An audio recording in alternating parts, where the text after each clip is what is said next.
കാസർഗോഡ് മലയോര മേഖലയിൽ കാട്ടാന ആക്രമണം രൂക്ഷം. ചിറ്റാരിക്കൽ അത്തിയെടുക്കം 48 ഏക്കറിൽ കാട്ടാന ആക്രമണത്തിൽ വ്യാപക കൃഷിനാശം.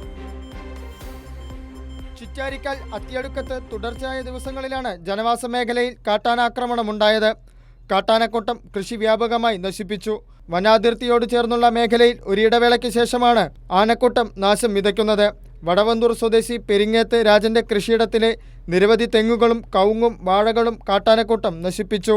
വനാതിർത്തിയിൽ നേരത്തെ സ്ഥാപിച്ച വൈദ്യുതവേലി കൃത്യമായി പരിപാലനമില്ലാത്തതിനാൽ പ്രവർത്തനരഹിതമാണ്. ഇത് മറികടന്നാണ് കാട്ടാനക്കൂട്ടം ജനവാസ മേഖലയിലേക്ക് എത്തുന്നത്. കാട്ടാനാക്രമണം തുടർക്കഥയായതോടെ ആശങ്കയിലാണ് ജനങ്ങൾ. കാട്ടാനശല്യം രൂക്ഷമായ സാഹചര്യത്തിൽ ജീവനും സ്വത്തിനും സുരക്ഷയില്ലാത്ത അവസ്ഥയാണെന്ന് പ്രദേശവാസികൾ ചൂണ്ടിക്കാട്ടുന്നു. കാട്ടാനശല്യം കാരണം ഇവിടെ ജീവിക്കാൻ പറ്റാത്ത അവസ്ഥയായി. ആളുകൾക്കൊന്നും രാത്രിയെന്നോ പകലെന്നോ പുറത്തിറങ്ങാൻ പറ്റാത്തൊരു അവസ്ഥയിലാണുള്ളത്.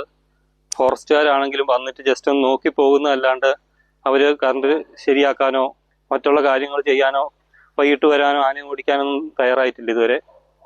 നാട്ടുകാർക്ക് തീരെ ബുദ്ധിമുട്ടാണ്. രാത്രിയാണെങ്കിൽ സ്ട്രീറ്റ് ലൈറ്റോ കാര്യങ്ങളോ ഒന്നും ഇവിടെ ഇല്ല. ഭയങ്കര ഇരുടും കാര്യങ്ങളൊക്കെ ആയതുകൊണ്ട് റോഡേ പോകുന്നവർക്കും ബുദ്ധിമുട്ട്. ആന നിന്നാലും കാണില്ല.